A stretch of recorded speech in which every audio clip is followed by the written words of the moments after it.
कुठल्याही राजकारणी व्यक्तींना सुद्धा स्पर्धा ही खूप महत्त्वाची असते. आम्ही सगळेच व्यासपीठावर बसलेले सगळे खेळाडूच आहे. फक्त ते बुद्धिबळ सारखे आहेत आमचे, काय आडवे तिडवे चालायला लागते आम्हाला, कॅरम सारखं नाही आमचं. परंतु जीवनामध्ये स्पर्धा ही असलीच पाहिजे.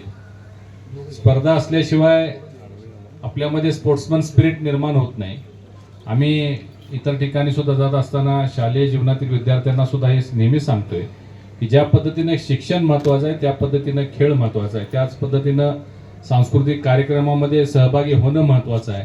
पालकांचं काय, फक्त आकडे आकडे नंबर. परवा एका कार्यक्रमाला मला बोलवलं बक्षीस वितरणाला, 10 मुलांचा सत्कार केला.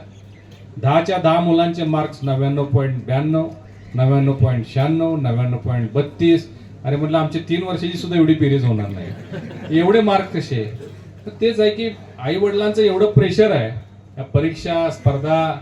आणि मग हे असताना कॅरम सारखा एखादा खेळ किंवा अन्य कुठलाही खेळ जर आत्मसात केला तर आपल्याला थोडंसं त्या अभ्यासापासून सुद्धा अलिप्त होता येते. मी आज केंद्रामध्ये आहे. आम्ही अनेक मोठे मोठे IAS अधिकारी, सगळे डायरेक्टर्स, सेक्रेटरी, जॉईंट डायरेक्टर्स भेटतात, मोठ्या पदावर आहेत, गाडी बंगला ऐश्वर्याराम सगळं आहे, तरी सुद्धा ते डिप्रेशन मध्ये चालले. का? कारण ते म्हणले आम्ही अभ्यास सोडून काही केलंच नाही.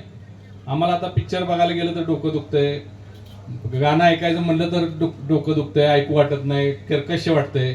म्हणजे ज्या वयामध्ये या सगळ्या गोष्टींचा उपभोग करायला पाहिजे होता ते न घेतल्यामुळं आम्हाला आता त्या सगळ्या गोष्टींचा त्रास व्हायला लागलेला आहे.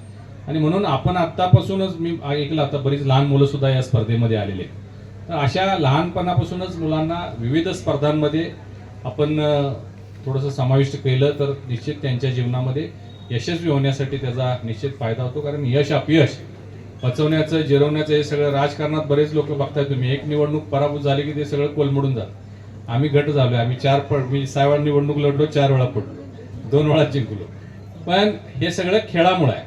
आणि असे खेळ त्याच्यासाठी प्लॅटफॉर्म निर्माण करणं हे खूप गरजेचं असतं. प्लॅटफॉर्मच नसतात. राज्य शासनाच्या स्पर्धा कधी होतात कधी संपतात कळत पण नाही. आणि म्हणून सारंग देशमुख सारखे युवा नेते आहेत, यांनी सातत्य ठेवलेलं आहे की प्रत्येक वर्षी स्पर्धा आयोजित करायचं, मोठं नियोजन करायचं, त्यांची व्यवस्था करायची. आणि सातत्य ठेवल्यामुळं त्याची वाढ होत चाललेली आहे. मी या सर्व स्पर्धेमधील सहभागी आणि विजेते खेळाडूंचं अभिनंदन करतो. सारंग देशमुख आता शिवसेनेमध्ये आहेत. या भागाबद्दल मी काय बोलणं उचित नाही आहे, कारण सगळा भाग चकाचक झालेलाच आहे. काय राहिला असेल तर तुम्ही त्यांना सांगितलं तर तेही करून टाकतील, कारण आता सगळे किल्ल्याच त्यांच्या हातामध्ये आहेत. पालकमंत्री आहेत नाही तर म्हणजे कुबेरच बसलेले तिथं. तुम्हाला काय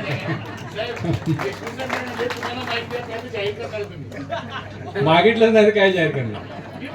जे मागणार ते देणार, काय चिंता करायची आवश्यकता नाही. पुन्हा एकदा सारंग आणि त्यांच्या सर्व सहकारी, ते मी तुमची मोठी राबते ते सगळ्यांचं मी अभिनंदन करतो.